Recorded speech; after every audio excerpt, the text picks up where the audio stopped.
So this is going to go ahead and pop up on your screen now. And it's a question that people tend to freak out about, and this is not my forte, it's English. So I'll wait for people to go ahead and access this. And I project this on a whiteboard because I like to draw all over it. I love to bring up this screen right here and draw all over it. So go ahead. Which of the following is written correctly?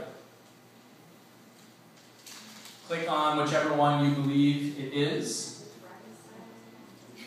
And so if I was saying this, depending on how I want to facilitate, I might say silently, by yourself. Go ahead and vote. I want every student voice heard. Which one is correct? And I know some of you already want to argue with me, but hold on to it. And this has already become a collaborative experience. So, again, if I was facilitating, I hold the line very strictly in the beginning to make sure people get their own thinking and voice done silently. My expectation is after you click in, you can quietly coach a neighbor, but you have to let each person take a stand on their own first with respect to the pedagogy, otherwise you can float along without doing the heavy lifting yourself. So I can already see my timers ticking down. I said about 90 seconds. I can see 30 of you are logged in. 26 out of the 34 have voted. When I get to about 80% of you, I generally will start saying, okay, you need to bring this to a close in about 20 seconds. And that's when the indecisive people are just like, ah, you vote for one. So I've got about 7 people left, so I'm going to say no more than 20 seconds. Go ahead and vote.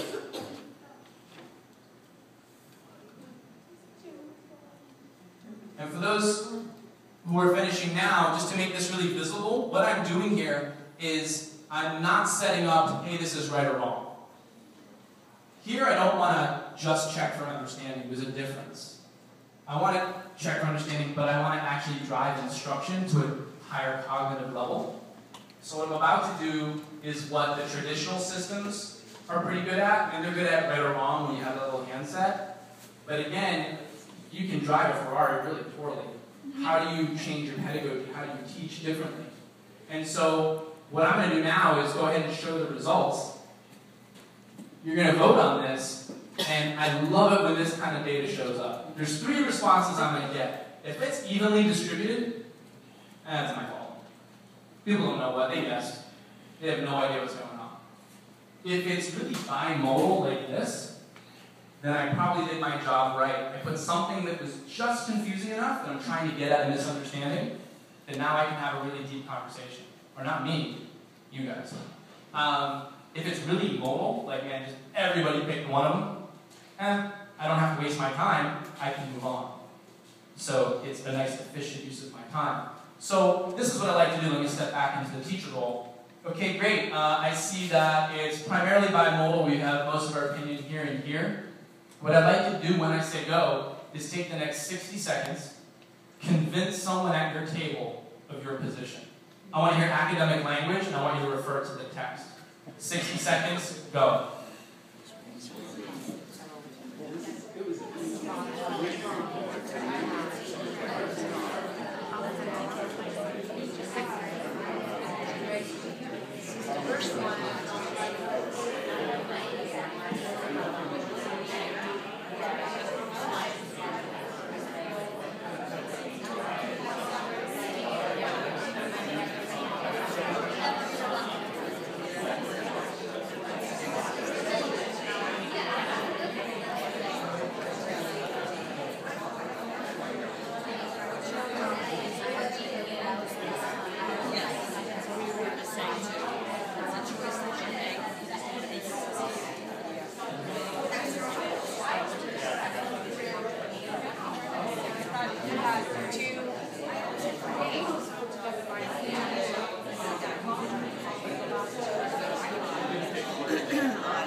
Please bring it to a close in 10 seconds.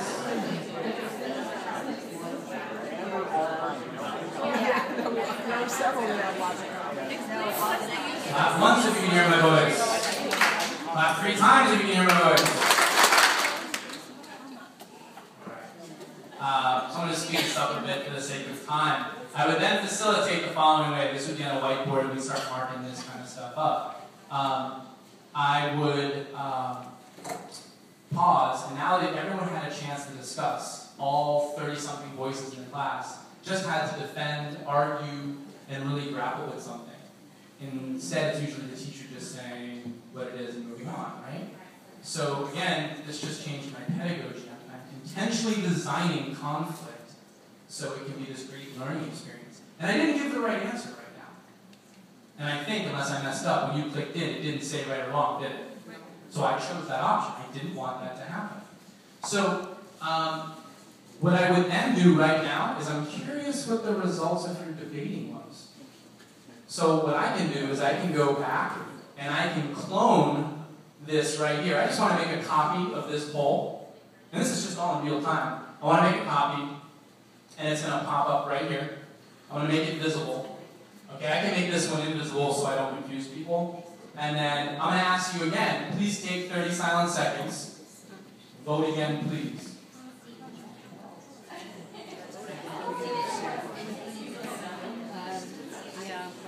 I see 3 people have already clicked in.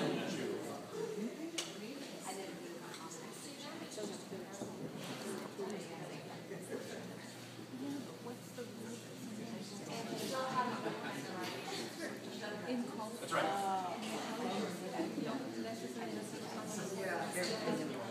Okay. Another 10 seconds, please. Take your position. It's okay if you're not sure. It's good to make mistakes. Can't learn if we don't make mistakes. Do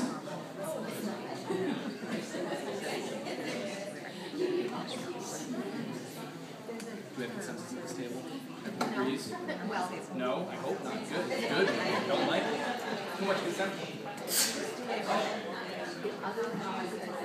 There's so much sneezing up here. I think people are allergic to math or something. I'm not sure. Okay, so I'm going to go ahead and show the results in about 10 seconds. Go ahead and vote, even if you're not sure.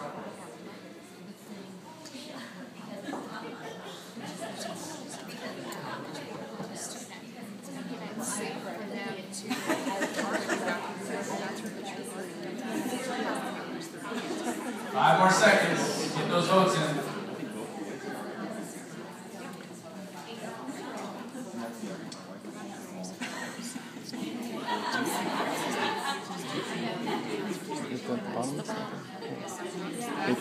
It's repeating.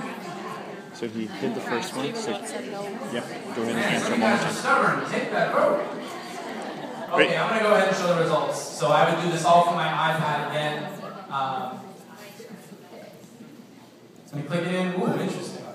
So this now is, and I'm going to abbreviate how I would facilitate this. We got rid of pretty much these 2 here. What I might do is I might ask 1 or 2 people just to explain their thinking, and I wouldn't pick them. I wouldn't call them out, put them on blast to be ridiculed or something. What I would do is I would just say, could someone give me an argument for what mistake you might make? Or I wouldn't say that to begin with because I haven't told you what's right or wrong.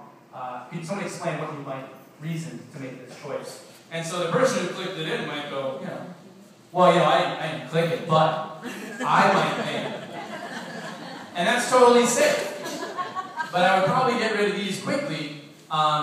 This one needed a comma between breakfast and lunch, right? You can't just list 3 words like that. And this one here, I would be annotating on my whiteboard. This one here, the comma here is breaking up the clauses inappropriately, so that one doesn't work. Okay, great. Love it. Bimodal. And that's a great thing, because what I would probably do is I would take John Stewart and I would say, John, I would like you to explain to me how you might choose this. And usually John goes, but I didn't vote for that one. I go, I don't care. I want you to try and understand, because you clearly just talked with everybody, what thinking would it take? It's not you're forcing people to take a reverse view. I mean, it's just make people's heads hurt in the best way. And then I might ask someone else to give me counterpoint. And then I'll clarify as the teacher. And when this starts to roll, I mean, it can go pretty quick, right? And all of a sudden, instead of me talking at students, every one of you had to talk. The ratio of work was shifted onto the students, and everyone had to think and take a position not once, but twice. there's going to be very different results at the end of that unit than if I had just said what the answer was. So I can see who said what if I want to, but it's not my big concern. I would clarify it. What's the answer to this big thing? This is the Oxford comma debate. And the answer is, it just matters if you're American or English with respect to your practice. So if you want the comma after, what was the thing? Lunch. That's great. It's a nice English way of keeping things in order, but you don't need to use it. It's a style issue.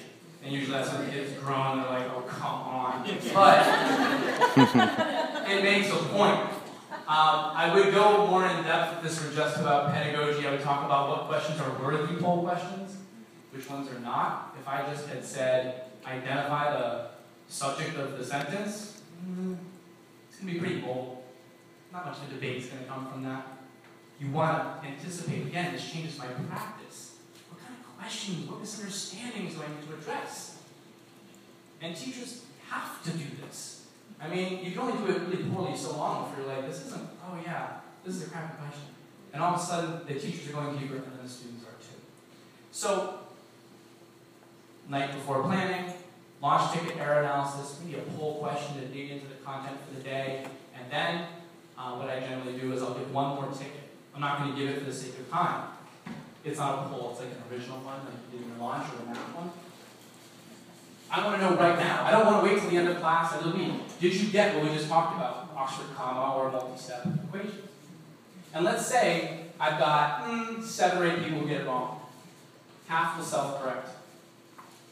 Or turn to a neighbor and say, can you help me? 3 or 4, I'll be able to go deal with. That's one type of intervention, individual. Then there's class level intervention. It's the oh crap moment as a teacher.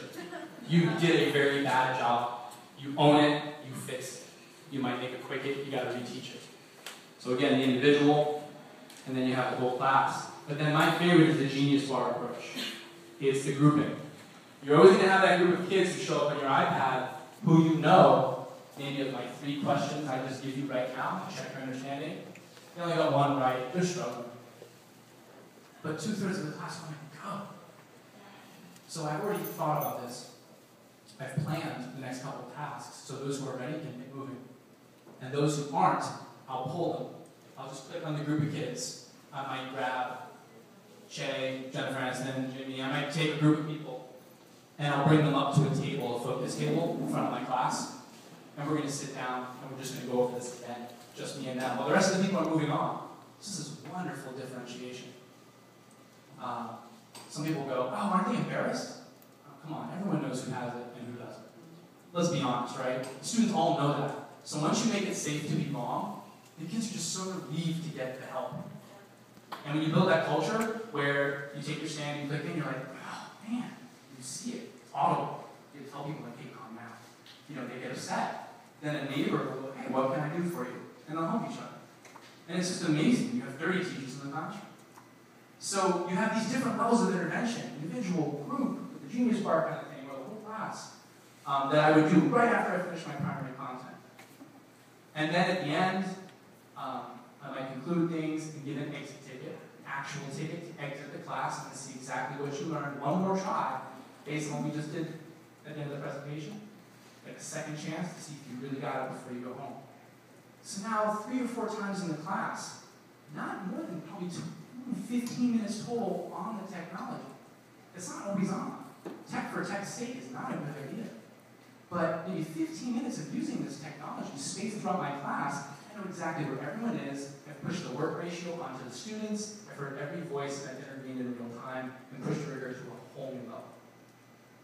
So, I need to keep it short right there. If I were to flip this around though, as I come to a conclusion, I asked you to think about how this might change experience for a student with respect to learning and for the teacher and how they plan and deliver a lesson.